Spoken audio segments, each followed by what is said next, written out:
your host, if you will take and put your cursor on my picture Yeah, I already got it and then started. the three little dots. Okay. Yes. All right. It's going to save on your computer though. Well, at least we got it, and I'll send it to you. Okay. Sounds good. All right. Well, everybody, welcome, and it was good to meet everybody. At least I got to see your smiling faces. My name's Jim Frame. I'm your EMS medical director for PERCOM, and I'm also an emergency physician and have been for almost 30 years now. And enjoy teaching these kind of classes. This is a great format. I think this is probably one of the best programs I've ever worked with. So in the lecture series that'll be kept online for your later reference, this would be the toxicology and substance abuse. Jane, are you drinking already there?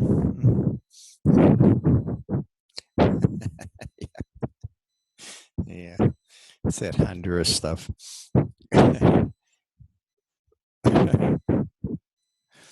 That's funny as hell. All right. Well, listen, if you're having a drink, I'm going to have one too. So, it's no problem. All right.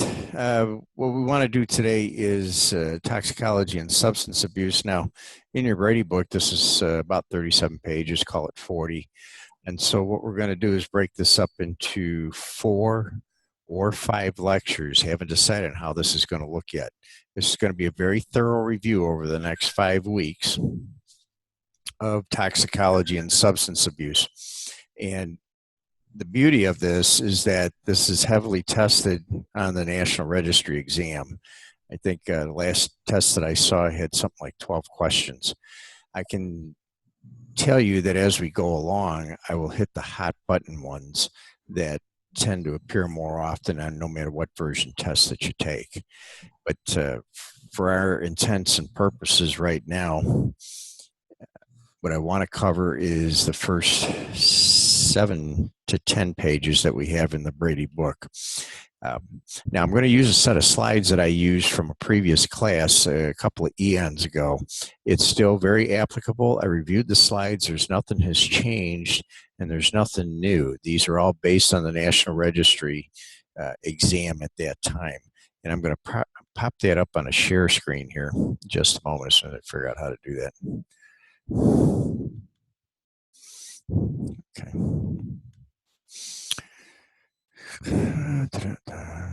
All right. Now, as I look at all the chat participants here, I just need for you to give me a real quick heads up on whether or not you can see this or not. I've got 12 participants here, so just type a yes or no if you can see the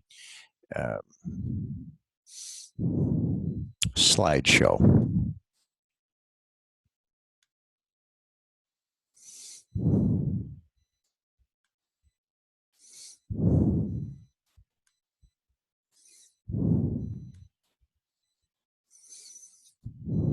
All right, good deal. All right, so let's start from the beginning here. You can tell our pal here is having just a little bit of a time. Anyway, again, my name is Jim Frame. I'm your EMS medical director, and we're going to cover toxicology and substance abuse. Now, there's a couple of things that we just want to cover as far as ground rules are concerned. If you have a question, just go ahead, unmute your mic and chime in. If you have a question and you want to raise your hand, I'll see it lit up. Like you, I'm still getting used to this program that we just got today at 5 o'clock. However, it looks like it's really going to be a good one. So we roll right into what the definitions are and such. Recognition, management of carbon monoxide poisoning, nerve agent poisoning. When do you contact the Poison Control Center? The last time that we started that we didn't quite get through because of technical difficulties, I suspect, on my end. The anatomy, physiology, pathophysiology, and assessment and management of. There's only 4 real significant ways that a poison or a drug can enter your body: inhaled, ingested, injected, or absorbed. We do have the toxidromes that we're going to be covering. A toxidrome is a group of drugs that belong to one certain class that all produce the same or similar complaints, signs, or symptoms within the patient. Subsequently, it's called a toxidrome. For instance, cholinergics, anticholinergics, amphetamines, etc. You can go right down to all 8 toxidromes. And you'll see that there's a similarity. Now, each one of these toxidromes has a mnemonic attached to it. You'll drive yourself crazy with it. You really are. But the big ones that you need to know are the cholinergic, uh, amphetamine toxidromes, and of course the substances that we'll get into. We'll touch on each one as we go along.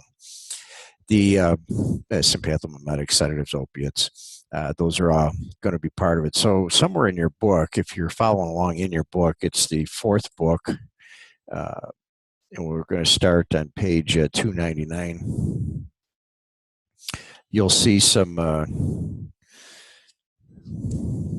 you'll see that I'll be skipping around these slides because, as you can tell at the top, this is the National EMS Education Standards Competencies. And again, for the toxicology and substance abuse, these slides here are what's going to cover everything on toxicology and substance abuse. If you want me to send you the link, please send me an email so that I can send you a link to these slides. They are online. My email is jeframe@comcast.net. And if somebody needs that, go ahead and just punch it up. I'm going to type to everybody right now what my email is, and I can send you that link.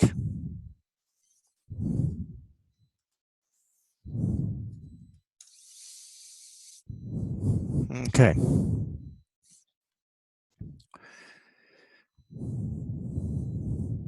Any questions thus far?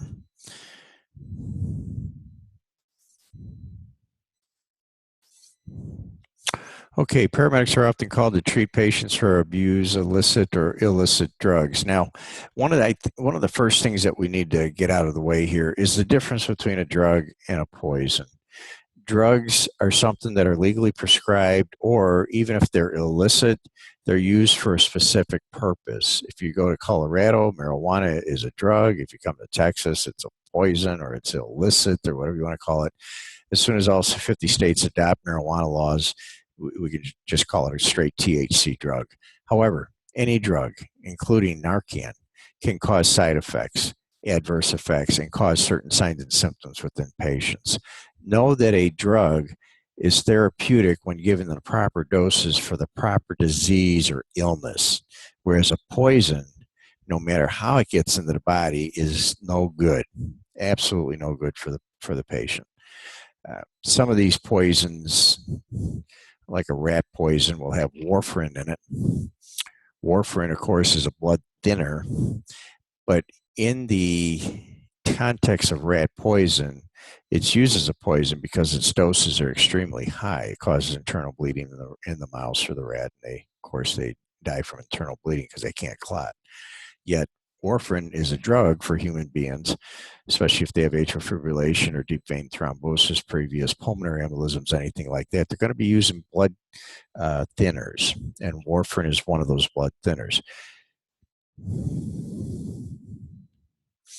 Okay, a couple of more definitions. Bioavailability. When you swallow a pill or a capsule or even some liquid medicine, what we do is we then measure about 30 minutes later, then 1 hour later. We draw your blood and see how much is in the bloodstream. And then we measure how much of it is actually going to exert an effect. Now, there's 2 sides to this. The first being how much gets absorbed. The second is how much is actually available to get the desired effect. For instance, and we'll go over this a little bit later with this drug, but for instance, tricyclic antidepressants.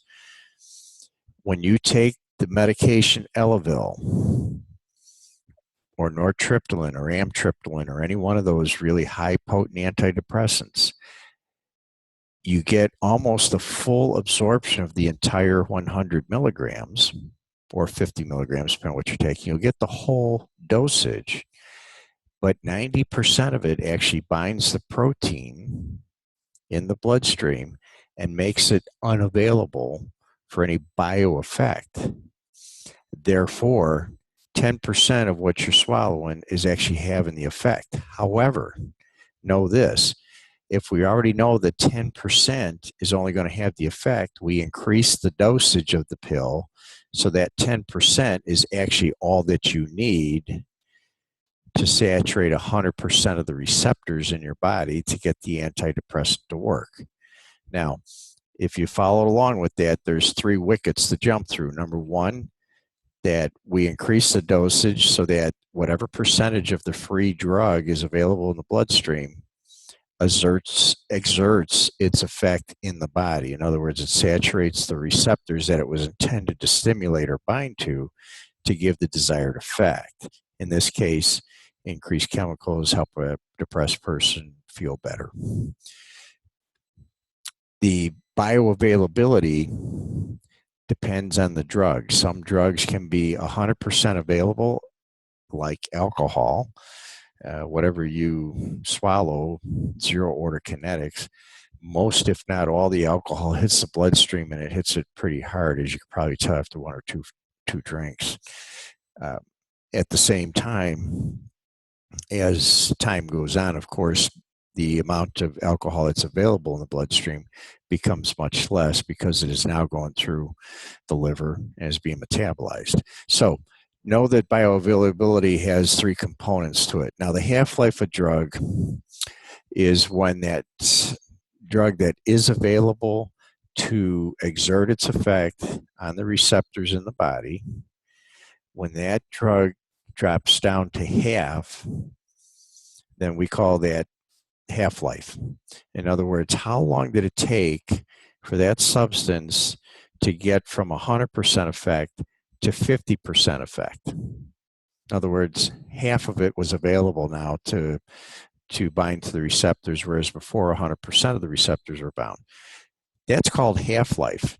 Now, where is that important? Well, for a drug like tricyclic antidepressants, the half-life can be about 12 to 24 hours, which is why a lot of these medications are taken every day, once a day, because after 12 hours to 24 hours, you get a 50% decrease, and then another 50% decrease at 24 hours, so that only a certain amount of that is left over, 25% in this case. But you'll find that dosage regimens for medications that are like dosed 3 times a day or 4 times a day, you'll find that the half-life is usually about 2 to 3 hours in those patients. You wait for it to get to 50, then you wait for it to get down a little bit lower. Then the second dose comes in for the 6-hour drugs. For the 8-hour drugs, half-lives can be anywhere from 4 to 8 hours. And then it's time for the next dose. For instance, most antibiotics that are dosed 3 times a day. So half-life gives you a pretty good idea and how long the drug hangs around, and that's all based on, you could backtrack a little bit and say that this is all based on how often you take the drug. Again, a once-a-day drug has a longer half-life because we don't need to dose it as much, whereas if you're going to dose something 4 or 5 times a day, it's a pretty short half-life, which means you can't miss any doses, because if that effect gets too low, what's the point? You're without the effect. And then excretion, how the drug is removed from the body. Most of the time it's through the kidneys. Sometimes it's through the liver. It depends on what the drug is. You'll find that a lot of it gets metabolized in the liver and then ultimately ends up either in the small or large bowel, or in the case of certain medications such as NSAIDs and such, it's secreted through the kidney. All right, toxicological emergencies for children. You can see a child sitting in the corner there taking pills, probably mother or grandmother's medication that they've left out. These are accidental poisonings. The intentional or overdose are probably the biggest ones.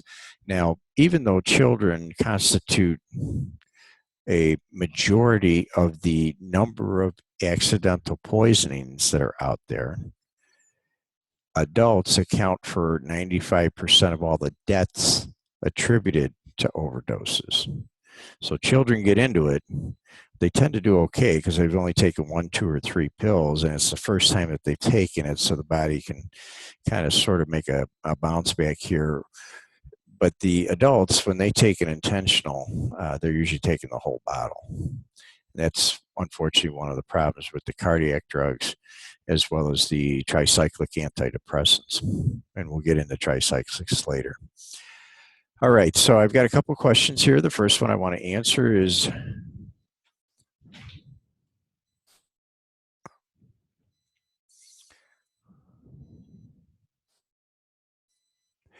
let's see, first pass metabolism, right? When you get into zero order kinetics, when you get into first order and then second order kinetics and such, or what they call first or second order metabolism, again, bioavailability and how the medication is bound and such, or inactivated. What you're looking for, whatever bioavailability, no matter what kinetics order, 0, 1, or 2, first pass metabolisms, no matter what you do, all we're worried about is bioavailability. In other words, how much of the drug is available to actually exert its effect. Yes, all of this stuff is influenced by it. And if you've got a nice, healthy liver that's exposed to Jim Beam every night, and you develop the alcohol transferase enzyme and you really make it available, it's going to take more alcohol each day. Similar with medications, you can develop these kind of tolerances. And we even see that with drug addicts that can have higher tolerances with heroin and some other medication or some other drugs, where they have to take more and more each time to achieve that effect. One of the biggest areas we see is in cancer patients who have chronic pain syndromes and require more and more narcotics to take care of the pain because they can metabolize it a heck of a lot quicker. Most of the studies, if not all the studies, had to do with bioavailability first and second pass metabolism. In the case of alcohol, zero order kinetics. All of these studies had to do with young, healthy individuals. It doesn't necessarily translate or can be ascribed to older or very, very young.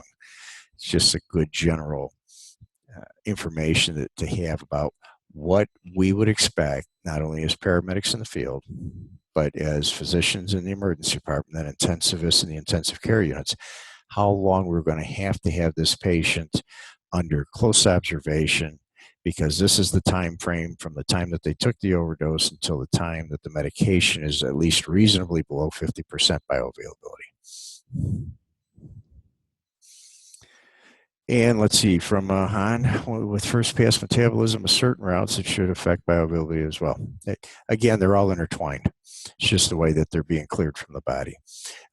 Kinetics is or first pass metabolism, second pass metabolism, or zero order kinetics are fascinating to look at. Most, if not all, drugs out there follow first pass. There's a few that do second pass. The big study, the big one on zero order, in other words, 50% of it's cleared at specific hours, no matter how much you've got in you. It doesn't depend on how much dosage you got. Like with the first pass metabolisms, you can wipe out almost 80% of the drug, whereas alcohol, it's 50%, and this is it. This is all that you're going to get each time, no matter what. But yet you can spin up the metabolism in the first or second passes. It's what I didn't want to do is get into too much confusion here, because as we start talking more and more about metabolism, you get yourself kind of thinking in different directions and such. If you have an interest in studying that further, drop me a line, an email or something like that, and I give you some LLSA articles that we as physicians use to continue our continuing education. And you can kind of read and review that, much the same way that most of you folks are around for the supraventricular tachycardia series that we put out here just a little while back. It's those type of articles that we read, and then every 10 years we recertify as board certified ER docs. So we'll keep going here as I can find my arrow. All right.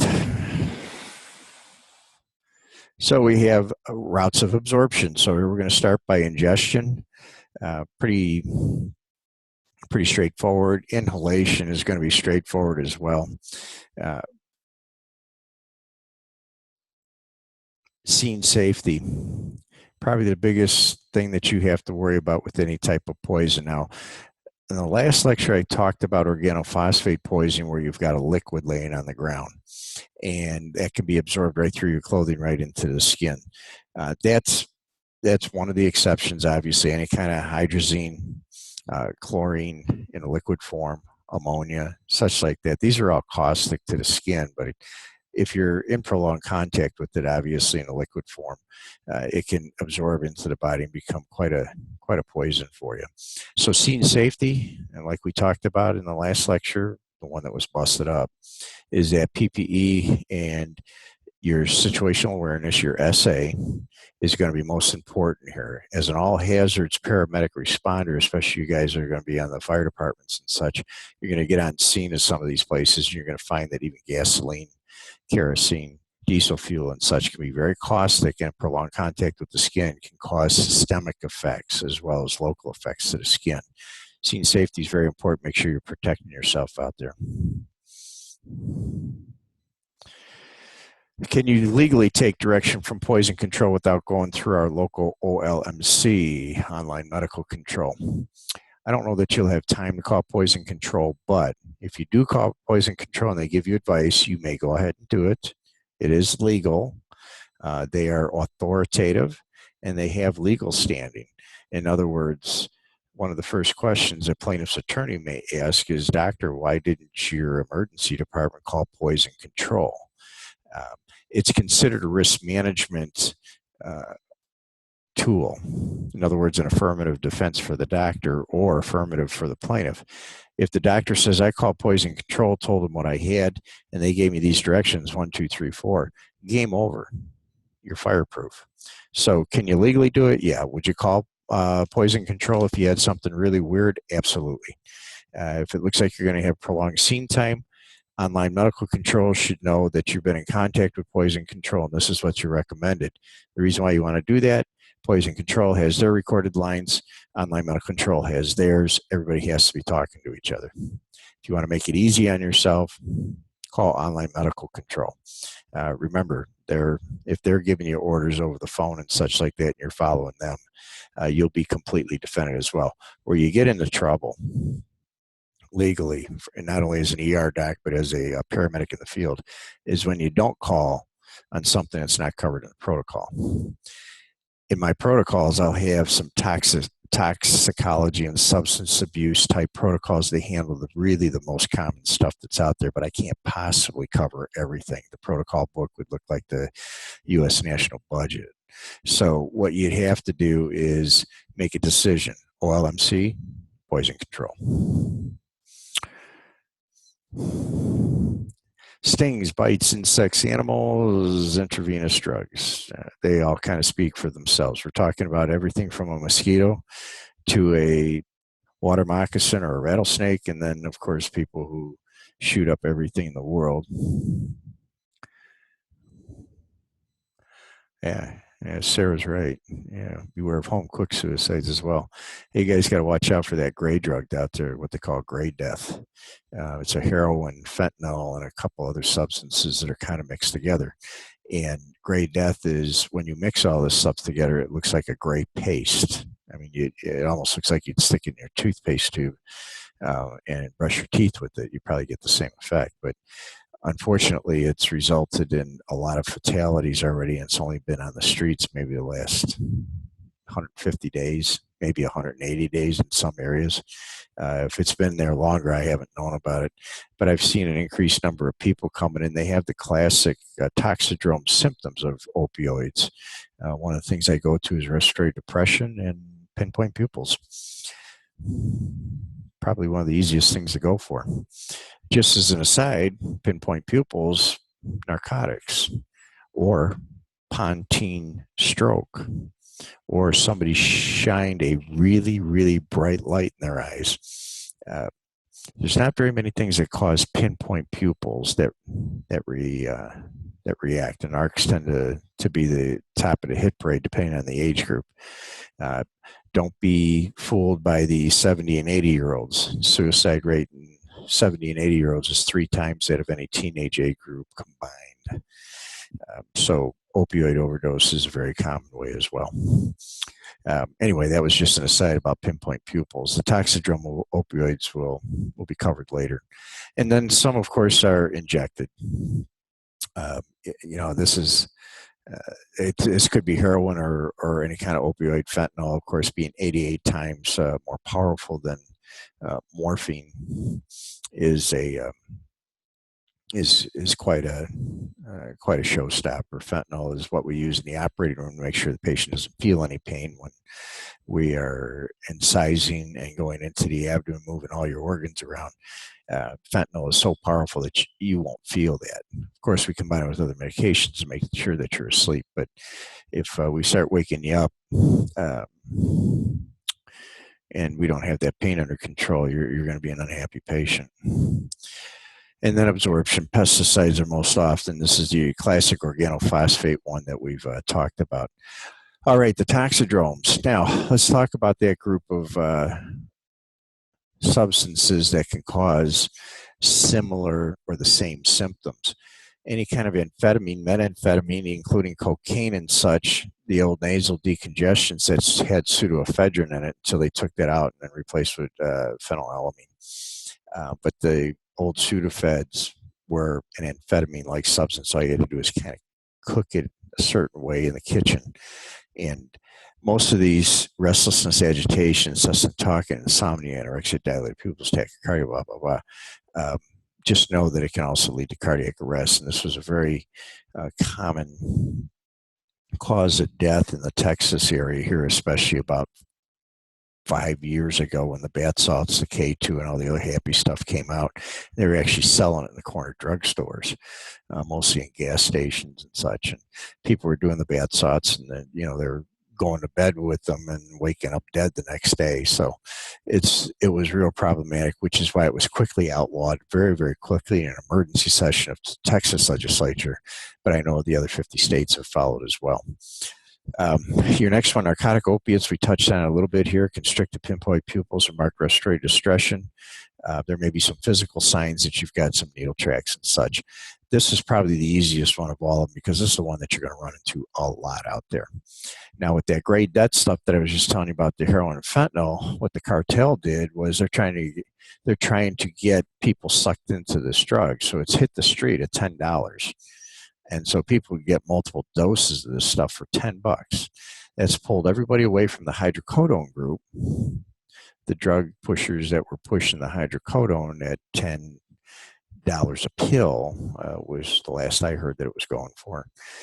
But they would give you the whole bottle so you could get 50 or 100 and sell that. Well, that was pretty lucrative for the drug pushers, but now with gray death out there in certain areas of New York City, Baltimore, and I think Miami right now, they've had the most deaths from gray death right now, heroin and fentanyl combination.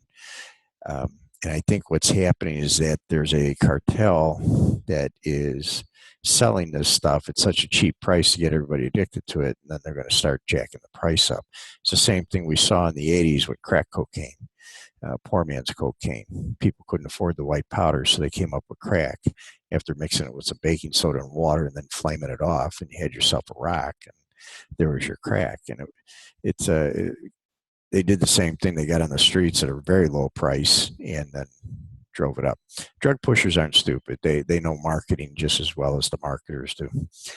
The simple sympathomimetic drugs, when you're looking at your pseudoephedrines and your amphetamines, methamphetamines, and such like that, you might have seen it up in the stimulants. It's down here in the sympathomimetics as well. Be watching for the amphetamine, methamphetamine types. Now, the methamphetamines is obviously illicit and illegal. These patients are going to come in wild as hell. You're also going to get real hyperthermic on you, probably even have seizures. As long as you've got a couple to several milligrams of Ativan or Versed, or hopefully both, in your drug box, you should be able to manage these people pretty well, although Haldol has been shown to be very effective in these patients as well. But know that the hypertension, tachycardia, not too many of these medications cause hypertension.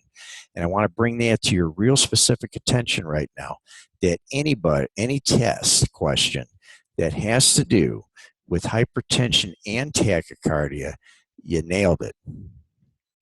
It's going to be a sympathomimetic. Now, you differ that from the stimulants. You can get hyper or hypotension with the tachycardia. But in the sympathomimetics, including two of the favorite ones, the Vyvanse, the Adderall, and some of the older ADD medications and such, those are amphetamines. And their objective in an attention deficit disorder person is to speed up the slow waves in the brain to get them back in the sync with the faster waves in the brain. And once they're all in synchrony, a person can focus. It seems kind of weird to give an attention deficit or a hyperactive child an amphetamine, but this is the pathophysiology and, of course, the pharmacology behind why we use amphetamines in children with ADHD. But beware, hypertension and tachycardia, most often, more likely than not, will be a sympathomimetic agent. That question I've seen on the test. Okay. They'll give you a couple other symptoms as well to kind of help you steer you away from like narc. So they'll give you the dilated pupil piece. They may even bring in a seizure, but they're going to try to distinguish it from the stimulants. And what it may even look like on the test question is that they won't even list a stimulant as one of the four choices. They're just going to say, do you have, antihistamines? Is this an antipsychotic? What is this? So you're going to go back to sympathomimetic. Now, the next one, sedatives and high hypnotics, drowsiness, dissiminution, ataxia, slurred speech. Those are all the real big signs and symptoms. The ataxia, slurred speech, confusion, respiratory depression, that's just about everything, including the legal stuff. I give somebody some Flexeril and they come in and they look like they're intoxicated. If they take too many Flexeril, it acts like a TCA, a tricyclic, and it could be a big problem. But I didn't see anything on the last couple of tests that told me that they were testing the sedatives and hypnotics. Just be aware it's a toxidrome. And then the cholinergic and anticholinergic to round out the major toxidromes are listed there as well. And again, I don't see a lot of people overdosing on anything except the antihistamines. Now, sometimes people get a handful of Benadryl. They say that they can't sleep, so they take 25, no sleep. They go to 50 milligrams, no sleep. Next thing you know, they're taking 15 or 16 of them, and they get the opposite effect. Instead of being drowsy and a little bradycardic and lethargic, they turn out to be tachycardic, blurred vision, and then they can even go delirious on you. So be aware of the antihistamines as well. All right, we'll keep going down the list here. Okay. These are straightforward definitions here. Drug abuse, use of drugs that cause harm, habituation, psychological dependence on a drug or a drug. Habituation, the most classic case of habituation where there's no physical dependence, but there's psychological dependence on it, are marijuana. We can talk about its effect in the purified form, THC, for pain relief, glaucoma relief, such like that. But again, the patient isn't craving it. The patient's doing it to get rid of pain or to relieve symptoms of glaucoma or the stress of cancer and such. But there's no physical craving that they get up and they say, I got to have this or else I'm going to go into some sort of withdrawal. Another classic one, then you wouldn't even think this, but LSD, the old 60s drug, the hell was it, lysergic acid, diamethylene, whatever it is. LSD, classically in the 60s, especially out of Harvard University, Timothy Leary is the sociologist, guy that liked to do a lot of social experiments, did a lot of drug experience as well. Gave healthy individuals some LSD and such, and they found that there was no physical dependence. In other words, a person didn't crave it. They just were looking for the high, a good trip or a bad trip, whether there's hallucinations involved in it or such. That was really define what the good trip and the bad trip is all about. The problem with LSD is that it altered your situational awareness, and that may be a little bit more out of the scope of the lecture here than we want to talk about, but just to give you a background on it, LSD was making a little bit of a resurgence back in the 90s, but they found it to be just a little bit too dangerous and too many people were having bad trips. And so even the people who are looking for these bad trips found alternatives such as crack cocaine and bath salts, the K2, and some of the other things that are out there. So LSD is a problem, but it's not a big problem, not as big as the other things that we talked about. Okay, physical dependence. This is the hot button issue. Not only do alcoholics have this, patients that have suffered alcohol abuse, but cocaine, heroin, and all the big guys, the biggest of the big out there, they're all physically, no kidding, dependent on this. They will go through a withdrawal. They crave it. They'll commit crimes to get the money to get these drugs, and they'll kill for it. Unfortunately for them, they will also die from these medications as well as they get higher and higher doses. Psychological dependence, we just talked about tolerance, physiological adaptation to a drug. We talked about that a little bit earlier. The classic case, the cancer patient requires more and more pain medications to help them relieve their pain as they go. As they go further into their treatment, this week it's 25 micrograms of fentanyl that they've got on a patch on their shoulder. Then the next thing you know, they got 2 patches on their shoulder. Next thing you know, they're up to 100 micrograms, and then supplementing it with oxycodone or one of the other big oral medications as well, including Dilaudid. Withdrawal. Now, what happens when you stop a medication abruptly? You can get withdrawal symptoms with clonidine or some of the other medications that are out there. If you stop too quickly, you can get rebound something. We call it all withdrawal syndrome, although when it comes to stopping hypertensive meds and such, where you get the rebound malignant uncontrolled hypertension and go into crisis, that's more just, we don't call that mostly a withdrawal syndrome. We just call it, an abrupt stop and non-compliance. Whereas withdrawal is classically thought of as a person who cuts out something called turkey. So somebody who's been drinking for 10 years and then stops drinking, all of a sudden, day 2, 48 hours to about day 3.5, 4, will start going into delirium tremens, and that's a pretty wicked withdrawal syndrome. Narcotic withdrawal, benzodiazepine withdrawals, we've seen all of that. Patients who use things chronically, but opioid withdrawals tend to be the more common. Alcohol withdrawals are the most dangerous. These alcohol withdrawals will kill. Narcotic withdrawals, patients have a real bad time, but they tend not to die of it. They just have a real bad time, whereas alcoholics will actually die. So, and then drug addiction, you know what that is, antagonists. Narcan is the classic here. Patient takes a narcotic, you get in there, then all the narcotic receptors are filled. The patient's bradycardic, respiratory depression, pinpoint pupils, lethargic, maybe getting ready to stop breathing. You give a dose of Narcan and they wake up.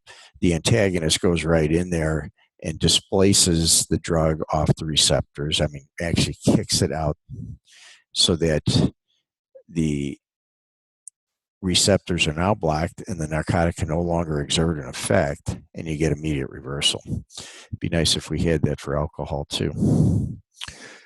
Potentiation, that's a 1 + 1 = 3. Potentiation is the definition of 1 + 1 = 3. I take this drug, I get an effect. I take this drug, I get an effect. When I take both of them together, though, I get a 3 to 5 times an effect. I mean, these are really wicked together. The heroin, fentanyl is another example of it, the part of the gray death that we were talking about earlier. A 1 + 1 = 3. Potentiation is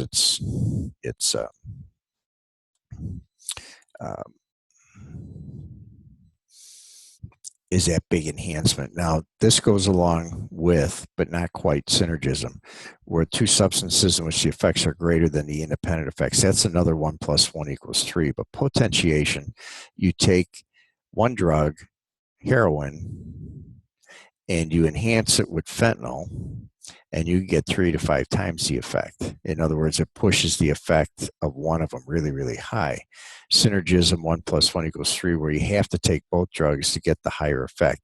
You may say to me, that's a really fine line. I don't know that I can tell the difference between potentiation and synergism. The answer is, if you've got a really hot drug and you need to kick that effect really hard, a whole lot harder, then that's potentiation. If you need both drugs to achieve a certain effect, that's synergism. Potentiation tends to be a little bit more dangerous. All right. Any questions thus far? Anybody have anything that they want to bring up?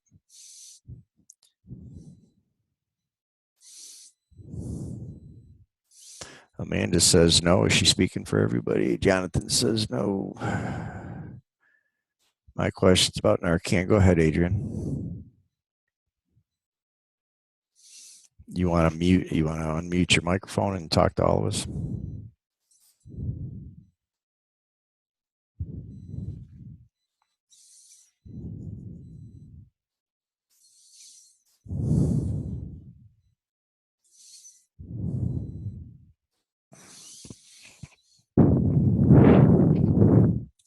All right, so I got two questions here. The first one is from Adrian. We gave a male unresponsive that used cocaine. You know, there's a thing out there. I don't know if we're going to get into it or not. I hope we do. I didn't have a chance to review all 168 slides, but you have this coma cocktail that's out there. When a patient comes in the emergency department unresponsive and they're young, I tend to use Narcan 2 milligrams followed by thiamine 100 milligrams followed by an AMP D50. Now that's empiric treatment in the field. You give all three of those medications to see if they wake up with something, because all three of them tend to work fairly quickly. In the case of thiamine, you're looking for a Wernicke's encephalopathy and an alcoholic. So if a patient's got a real hardcore, no kidding alcohol history, you go ahead and give them thiamine. I don't know very many protocols where they've got thiamine in the field, but you do have Narcan and you do have D50. If you don't have the blood sugar instrumentation right there, you give them a D50. Look, if the patient's sugar is 500 and you give them a D50, you bump it up to 600, no big deal. I can drive it down in an hour. But if the patient's blood sugar is 20, then they have a greater than 50% chance of death at anything below 30. By giving them an AMP, you get them up to 100, you've saved their life. So that's why we give D50. You just give it. If you're unsure, just give it. Now, the coma cocktail of the Narcan and D50 and thiamine is on some of the national registry exams. They won't mention the thiamine. If they do, fine, throw it in there, but Narcan and D50 is your go-to drugs. Now, Sarah writes, can you talk about using ketamine as a sedative for these excited delirium patients? I know you mentioned Haldol and Versed. I did mention Haldol and Versed, especially patients who are having delirium.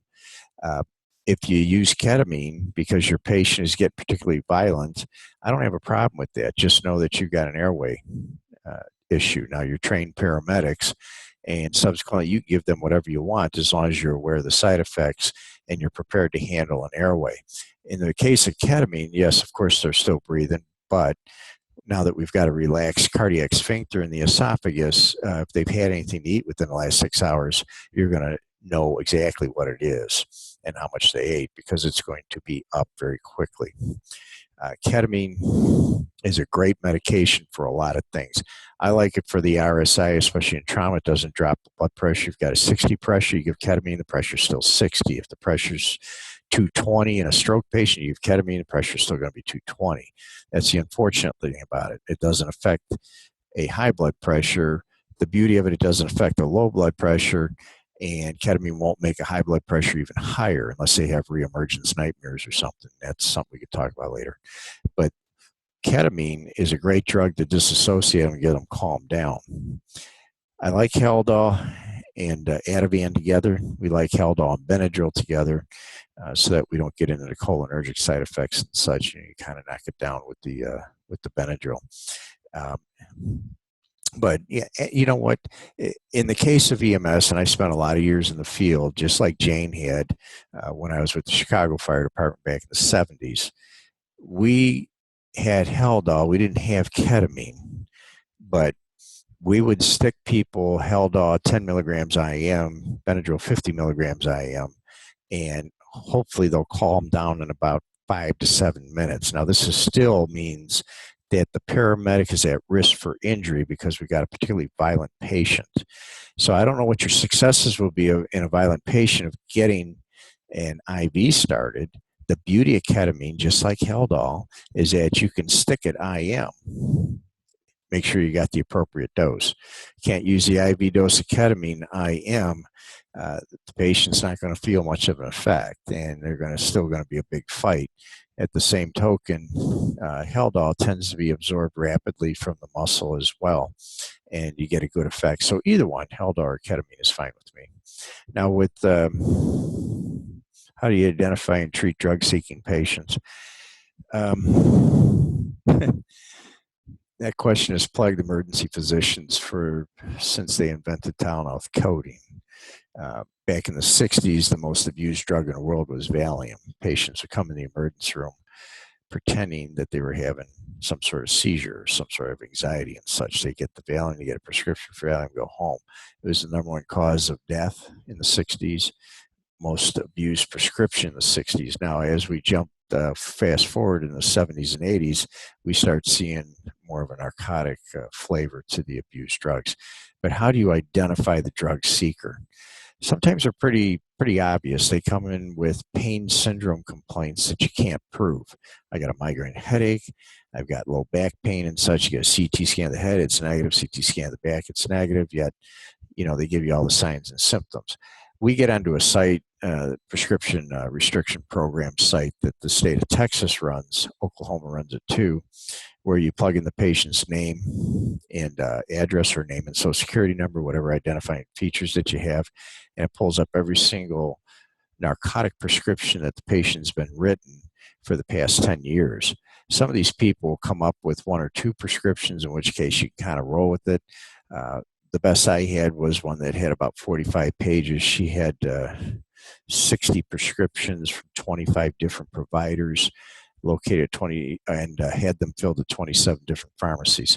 Okay, so she was kind of a clear-cut case and that, but you never know. The patients, when you get on the scene, if you just go ahead and treat their pain because you'll have a calmer patient, of course, you don't want a violent encounter and such like that. I don't have a problem with that. We've all been in the field, and I understand your concern. There was a violent patient that we had a while back. She got really indignant with the paramedics and started throwing stuff around the back of the rig. When one of the paramedics had just said, okay, we'll give it to you. For her toothache, they gave her 200 micrograms of fentanyl. By the time she got to me, of course, she's on Pluto. And so, but yet, it was a nice, safe transport.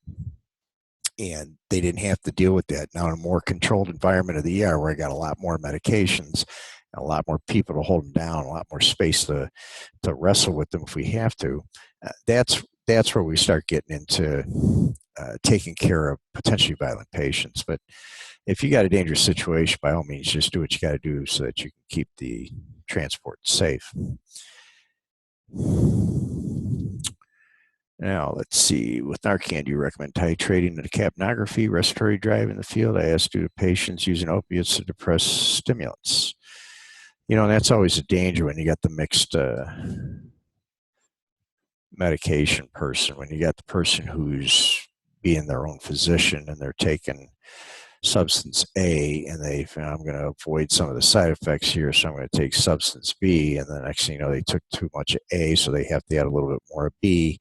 They get a synergistic effect between the two, or worse yet, they're competitive with each other through what they call the P450 system in the liver, and one potentiates the other, and that's when you get into real problems here.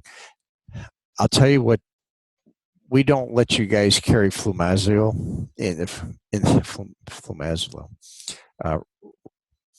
Romazicon is its trade name, which reverses benzodiazepines the same way Narcan reverses narcotics. We can reverse a benzodiazepine. It's not quite as dramatic. They don't jump up, throwing up or anything, but like they do with Narcan.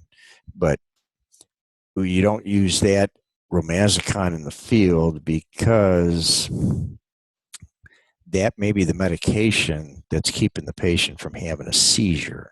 And if I unload the benzodiazepine, we're going to have seizures. It's the same thing that has to do with your question about the opiates.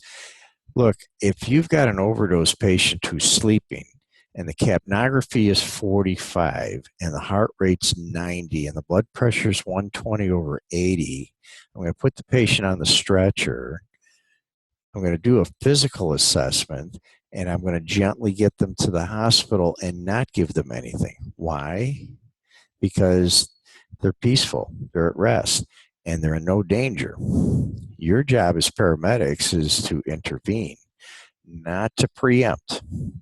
So if you think, well, it looks like they took a narcotic overdose and they've got a normal vital signs, why give them Narcan? You're going to just cause problems out there in the field. I mean, they're going to wake up from this thing and they're going to be pissed as hell, or they could become violent. Or, like you said, they took the opioid to be synergistic with another medication so that they could get the desired effect of the other medication more enhanced. So, with the unresponsive patient who's vomiting, who can't control their gag reflex, pinpoint pupils, respiratory rate is 6, I give them Narcan. But don't look for problems. If your patient's stable from a vital sign standpoint, you know that you've got their airway covered. It's just a matter of just watching them closely. By all means, just observe them, bring them in. All right. Let's see where we're at. Patient assessment. Hey, no problem. Toxicology emergencies are generally considered medical emergencies. Good call, fellas. I'm glad you probably sat up all night making that slide. Patients who have taken an overdose may be dangerous. We just covered that ad nauseum. So we're going to get into primary assessment. Now, scene size up, of course, is situational awareness. So it's going to be PPE when necessary, like, for instance, the organophosphate, chlorine gas, carbon monoxide, patient's unresponsive in their house. You walk in, you don't smell anything. You treat the patient, yet you walk into the garage with smoke, with carbon monoxide in the air, enclosed space, car running and such. Open, ventilate, get the patient outside as soon as possible. And that even goes along with the organophosphate patient we talked about the other day. Get them out of the liquid, get them to another part, preferably outside, and hose them down. And get them decontaminated, stripped down, IV, atropine, airway if you got to do it, and get them into the hospital as soon as possible, because they're going to take about 10 milligrams of atropine probably within the first hour. But the overarching paradigm here is the scene size up. When you get on scene, situational awareness, personal protective gear, that is hit very hard in the National Registry. It's in everybody's protocols, and there's even SOPs on many fire departments as well as ambulance services that will hold you in violation of policy or violation of the SOP should you not protect yourself. And these are all the reasons for it. In case anybody wants to go one step further with protection, you see what the Texas committee did that's going to come out to the full legislature is that they passed a law, or passed a recommendation to the House of Representatives to allow EMTs and paramedics to carry weapons now for their own protection. That came about after that Dallas paramedic probably 4 or 5 days ago was shot by a active shooter. Busted out into the street. I don't know the details. If you know more than I do, please feel free to chime in, but actually shot the paramedic. In this particular case, there is ample time for that paramedic to have drawn his weapon and either shoot back or at least get into a crouching position where he'd be less of a target and such. So along with the weapon comes training.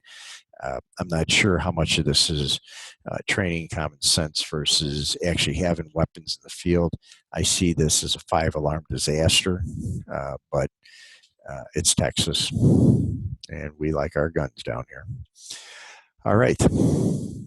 Now, patients who have taken an overdose may be dangerous, so you call law enforcement or a crisis unit if necessary. If a patient takes an overdose and is conscious, alert, and awake, the only person that can take them into protective custody is a police officer. If police refuse to do it, or if police are not on the scene, you cannot take this patient against their wishes or their will while they're conscious, alert, and oriented times 4. Once they go unresponsive, you can take them.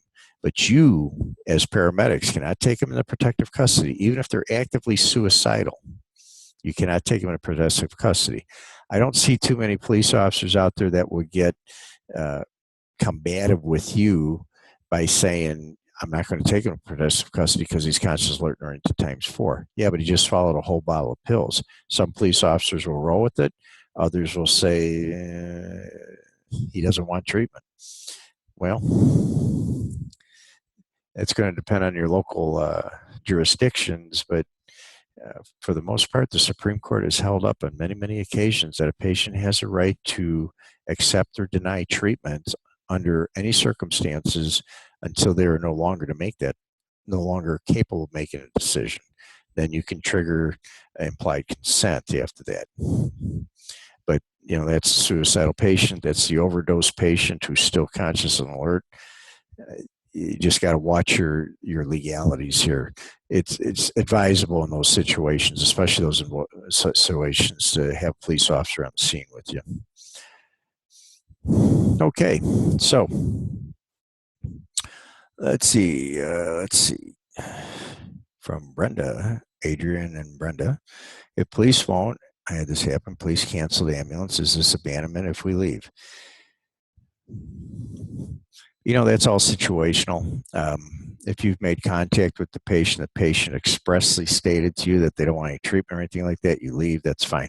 If the police even won't let you in the house, you just make that very, very clear and documented, because you're not going to get into a fight with the police out there. I mean, they're still carrying the guns, but, if you interfere with a crime scene, you interfere with the official duties of a police officer while in the performance of his duty, that can be, a pretty serious misdemeanor charge for you as well. So there are a lot of good reasons. If the police officer says stay out, you just stay out. You document it. Police wouldn't even let us on the scene. They wouldn't even acknowledge if this was a crime scene. All this stuff is going to have to be very accurately documented. And then you call online medical control and say, we're on the scene. This is what we think we have, but the police aren't letting us on the scene. They're telling us to cancel the ambulance and go back to quarters. What's your recommendation? And online medical control is going to say, yeah, don't fight with the police. Get back to quarters. It's all on tape now. It's time stamped. And this is probably one of your best protections. Now, Adrian had brought up here that he was under the impression that if they made the comment with suicide in it, we had to. If a patient expresses that they're suicidal, okay, would you like to go to the hospital? No, I don't want to go to the hospital. You're going to have to take them into protective custody, and only police officers can do that. You can't take a suicidal patient in protective custody. You can take a child in protective custody insofar if the parents are not present or a legitimate person that has fiduciary responsibility, like a family member and such like that. If a child is really seriously hurt, then there would be implied consent from the parents, even though the parents aren't there. But as far as adults are concerned, it gets real dicey. And this is where you need to get in touch with online control. I've been forced with several decisions over the past many years where they've called up and said, hey, we got something really strange going on here. And so you can't cover the law for every contingency, just like you can't cover every substance out there or every protocol for every disease process out there. This is going to have to be with your good judgment.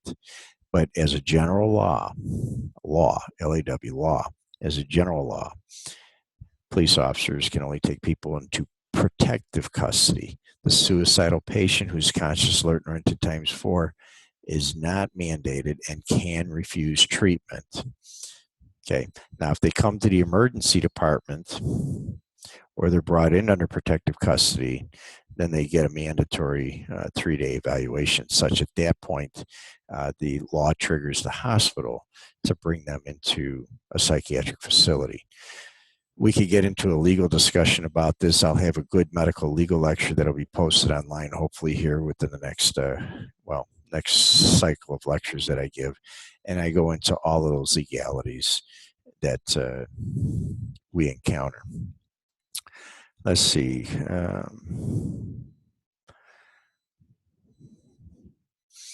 It's a bad situation. Patient is heading into respiratory problems, narcotics. Yeah, I get it. There's a person, a classic case was the California case that went up to the Supreme Court.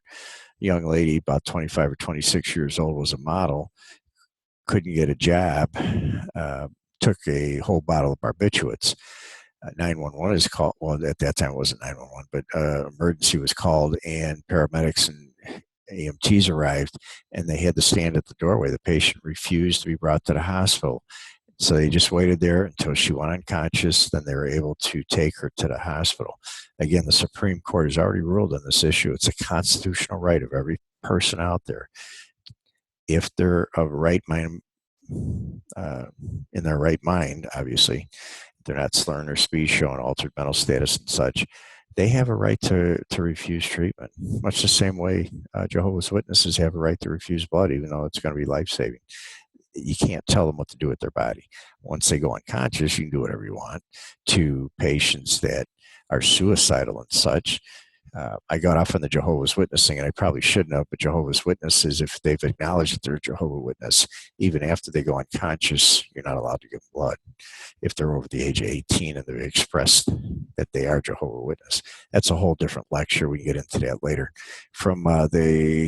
Since it's not normal or rational thinking or acting to kill yourself, how is this not considered altered mental status? Not arguing just goes against everything I've been taught before. I want you to be able to distinguish, Jonathan, between altered mental status, where the patient is not alert and oriented times 4, sluggish or slurred in their speech, their concentration is poor, etc., versus a person who is perhaps expressing suicidal thoughts, but looking at you sober as a judge and telling you, yeah, I am suicidal. I have no access to weapons. I have no access to this or that. There's no immediate threat around the area and such. You need a police officer to take them into protective custody. They're not altered mental status. Okay. And what you've been taught before, the law has evolved as the years has gone on, and certain jurisdictions have probably given you some leeway on it. But here in Texas, the law enforcement standard is only they can take people into protective custody.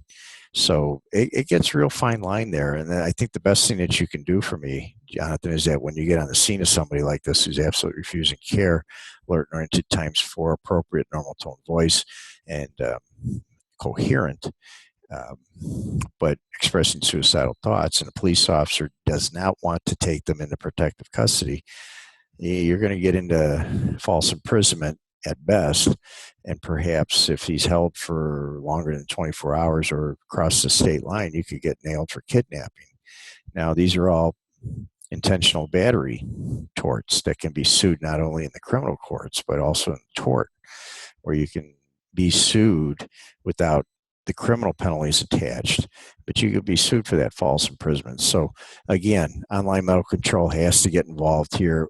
If I, as a physician, say, no, you're going to have to let this patient go, you're going to say, okay, fine, you're fireproof, which is why these kind of borderline cases really need to be discussed with online medical control.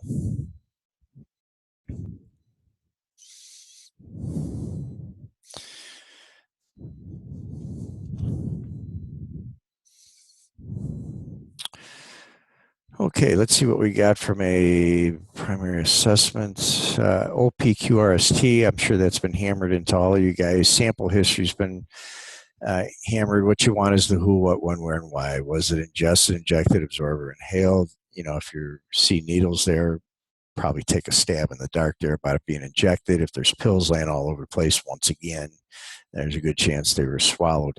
People don't get too inventive. Especially when they overdose. They've bought a particular illicit substance from a drug dealer in a certain form, and they know how to take that form. Where it may get a little dicey is cocaine, heroin. They can be absorbed through nasal passages, or they can be injected. You can be ingested, but I'd hate to take $300 of cocaine, put it in my stomach, and then have the hydrochloric acid destroy it. It's not the intent of them getting high. But yeah, beware. Beware. Anything can go anywhere. So who, what, when, where, and why, and how, what route did it take, if known? Got into all that. And then we get into secondary assessments, especially if the person takes an overdose and tries to hang themselves at the same time, takes an overdose and they live on the second or third floor, and they go to a window because they got altered situational awareness. They minimize their danger. They think they can fly. um, whatever, they've seen Guardians of the Galaxy 2, think they're Drax, go over to the balcony, take a tumble. So there's going to be altered mental status in patients sitting at the bottom of a balcony from 2 or 3 stories up, still alive from a vital signs standpoint. You have to consider, does these physical findings fit the injuries that are here, or is there something else going on from an overdose standpoint? Which is why I like to get into altered mental statuses and prophylactic intubations pretty quickly, so I can at least take that off the table. I don't have to worry about aspiration. But managing injuries, and then, of course, document everything. How do I handle a broken needle in the vein? Stabilize and transport. If they break a needle in their arm, the old ways of putting a tourniquet in on the arm and bringing them in, you can do that. If it was especially one of the old, 25 gauge needles that's been passed around to the last 18 people, it's probably getting a little worn out. And so you could break the needle off. If that thing does embolize and go, through the vein, it's going to go to the heart from the arms, and get stuck in the heart and such, we'll be looking for it. There's no real needle out there that's so big, like a spinal needle, where they slip it into their vein and break something like that off. So you could put a tourniquet on it, especially if you could see part of the needle stick. I don't have a problem with you pulling it out, because if it does embolize, we got bigger problems. I'd rather pull that out on the scene rather than waiting to get to the hospital and find out embolized to the heart, which is just a tad more complicated effort to get that out. But, it's happened to us in the emergency room as well, where you put in a central line and use a guide wire, and then all of a sudden, just from the diastolic action, the wire gets sucked into the heart, and so you have to go chase it with a retriever and such. And it's a little bit messy, quite embarrassing. And of course, there's a lot of interested committees at the hospital that get very touchy about doctors doing that kind of stuff. So if there's an opportunity for you to pull the needle, pull it. If there's no opportunity, tourniquet, bring them in. You can tourniquet an extremity all day. So it's not a big deal. Okay, going further on the questions here. Let's see. How would you handle broken needle, stabilize transport? I mean, completely in the vein sounds like a lot of paperwork too. Absolutely. Welcome to America. Tort system is alive and well. Lawyers are doing fairly well in this country, and they do very well because of cases like paramedics screwing things up. And how does a paramedic screw things up? Very rarely do they screw things up. What they screw up is documenting what they did in the field, and then find out when they get on the witness stand, they get a plaintiff's lawyer that blows up their chart into a 3-foot by 5-foot chart, red line circle every misspelled word, poor grammar, they'll circle that, and they'll say, look, this paramedic can't write, spell, or otherwise put together 2 words to make a sentence here. How are we to believe that he gave good care out there, especially since the patient died? And this is very compelling for the jury. As a matter of fact, when I was doing risk assessment for cases like this as a defense attorney, if we looked at the documentation was very poor. We tended to settle, which meant the paramedic didn't admit fault, but we go through a peer review process, and more likely than not, they either had their license suspended, they went for remedial training, or they were outright revoked. So good documentation, however, is going to make it defensible, at least give us an explanation for what you did. You may still end up getting sued at the end where your company has to pay out some money, but at least you get to hang on to your license as long as your justifications are within reasonableness standards. Poor documentation. I mean, that doesn't mean that every report that you write has to resemble the winning entry into an essay contest. I'm not saying that it has to be perfect, but correct what's obvious. I mean, spell check and grammar check. That's nothing. If you're writing reports, dictionary. Although I don't know who's writing reports these days anymore. I think everything's EMR. All right, let's see. Where are we at? Well, we're about 9:10. We're getting a secondary assessment. We just talked about the guy that was at the bottom of the balcony and fell there because he overdosed and thought that he was just stepping off a curve when he went off a second story. Monitor patient's condition, reprioritize the status. Now, look, the guy that vaults off the second or third floor window or balcony and hits the ground and is still conscious, alert, and awake, you wonder, geez, how the heck are you conscious, alert, and awake? Be thinking PCP, LSD, psilocybin, be thinking of the hallucinogenics, be thinking of the medications that were supposed to give him some sort of great trip or a great high, and it turned out badly for him. And now you're battling the effects of a narcotic or an LSD or a PCP or something on the ground with this patient who's very restless and yet has injuries. These people are going to be the toughest ones to get under control. I like the answer from previous. If the patient's got that many injuries and is thrashing all over the place, guess what they're going to get? Vitamin K. And not the real vitamin K, I mean ketamine. They're going to get ketamine. They're going to get an IV push, 1 to 2 milligrams IV push per kilo, 1 to 2 milligrams IV push per kilo. And once I get them dissociative, then I'm either going to put the mask on them or I'm going to tube them. And then I'm going to start addressing their injuries and their priorities. More times than not, second or third floor falls, they have an LD 50% or more will survive those falls. When you get to the fourth floor, it's right at 50%. Anything above fifth floor, their outcomes aren't very good. But you can anticipate at least a busted femur and a broken pelvis, obviously neck injury, even with the PCP in them. And you can expect some sort of pneumothorax or some broken ribs. The bottom line being is that the patient who's thrashing about seems to be delirious or psychotic after a fall like this. Don't attribute the whole thing to the fall. Be thinking toxic substance. Okay. All right, emergency medical care. We're going to start getting into treatments now and assessments. And what we're going to do this evening now is we're going to break off. This completes the first lecture of what looks to be probably 5 lectures. So for the next 4 weeks, we'll be hitting the next piece of the toxicology and substance abuse here. We'll pick it up from emergency medical care going forward. And we'll start covering the chapter. Let's see, that was chapter 8, toxicology and substance abuse. We'll just keep right on going through it. And again, if you want the link to the slides so that you can look them over yourself, absolutely, just drop me an email and I'll drop the link right back at you. So if there's no further questions, I think we're going to terminate here. Yes, you want to ask a question about Hey, Dr. Frame, when do you want to do? Hang on, I got one more question here. I'm sorry.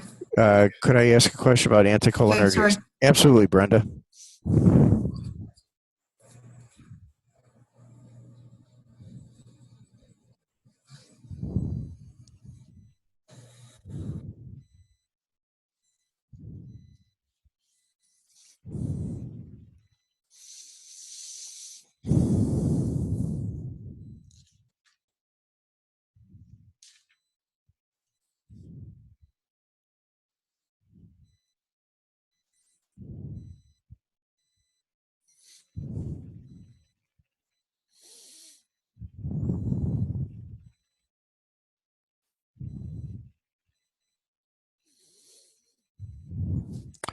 You know, when I look at muscarinic poisonings and such, I'm looking at, the obvious signs and symptoms that come out. I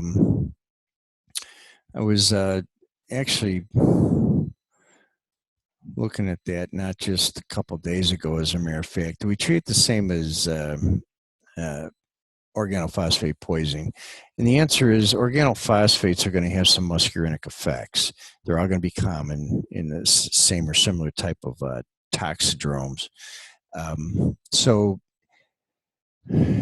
yes and no. Atropine is going to be very, very good for that. For the nicotinic effects, there's not really a whole lot that you're going to do for those effects except to recognize the symptoms, and it kind of backs up the anticholinergics here. But, Yeah, organophosphates, mostly in atropine 2-PM. Some of the other muscarinic effects that you get from some of the other medications are going to be specific to that, and it's not so much reversal of the muscarinic effects as it is calming them down. So Ativan, Versed, and such would be probably more important in those cases. Now, mushroom poisoning. A patient of mine had sludge symptoms and lactation, died in cardiac arrest. Yeah, it's these can get away from you pretty quickly, which is why that atropine has to be right there. You can get the salivation, lacrimation, urination, defecation, gastric emptying, vomiting pretty quickly. And if you're not tuned in real quick that this is organophosphate, the patient would probably die because they didn't get atropine in a timely manner. Because when they go bradycardic, it's not normal to bradycardic asystole within 4 hours. I mean, it goes very quickly. You can actually put that within a 2 to 3 minute time frame. So depending on the extent of the exposure, severe exposures are not going to have a prayer, whereas moderate exposures, like the kid I was talking about the other day when I was in Chicago, where he had the organophosphates spill on him because he was trapped under the rack. He required the atropine from us. And like I said, he had 8 milligrams by the time he hit the hospital, and then got another 2 while he was in the emergency room. And hell, I don't think we're 15 minutes down the road to the hospital. I mean, that was back in the day when you could actually take the ambulances up to 80, 90 miles per hour. I mean, we hustled this kid in pretty quickly, and he survived it. But back to your question about muscarinic effects, you got to be all over it. You got to be all over what's going on with this patient. If you got a solid sludge history and this patient's going bradycardic, you probably bet the farm that it's organophosphate. Yeah, mushrooms, psilocybin especially is a hallucinogenic and can give you mixed symptoms. And if the person's been shrooming out there for a little bit and picks up an angel cap or something, along with one of the psilocybin mushrooms, you can have a mixed picture as well.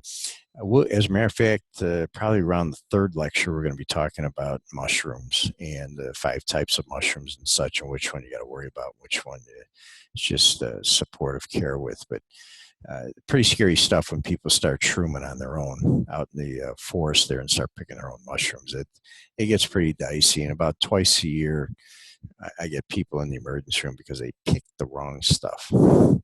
So, dying about 10 minutes in scene time, mushroom tea. Yeah, this is all going to be fun. Brenda, I want you to hold that question for when we hit the mushrooms, and then let's dissect your question a little bit more carefully, so that I can help you distinguish between the poisons that come along with the angel caps and such versus the psilocybins, which tend to be more hallucinogenic.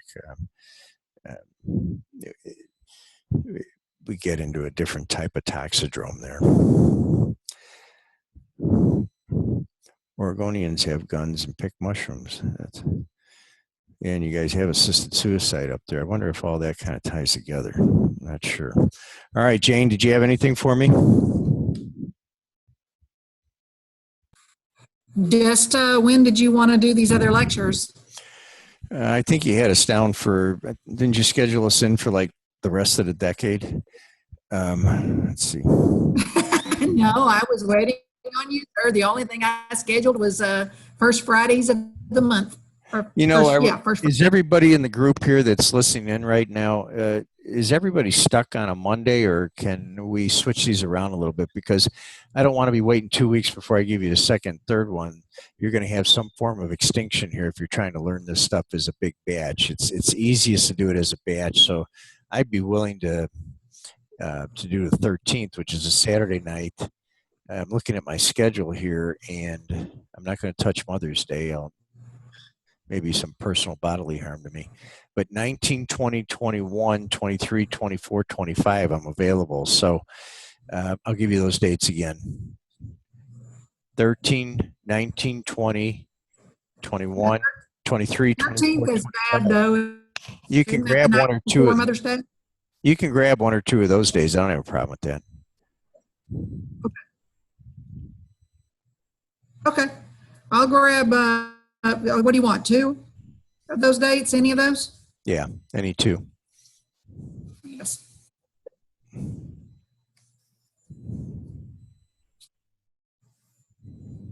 Sorry, my internet is terrible tonight.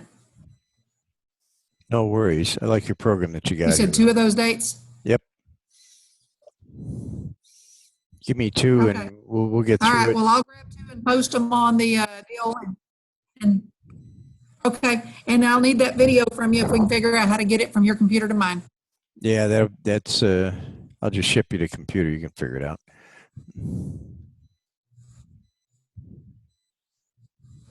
All right.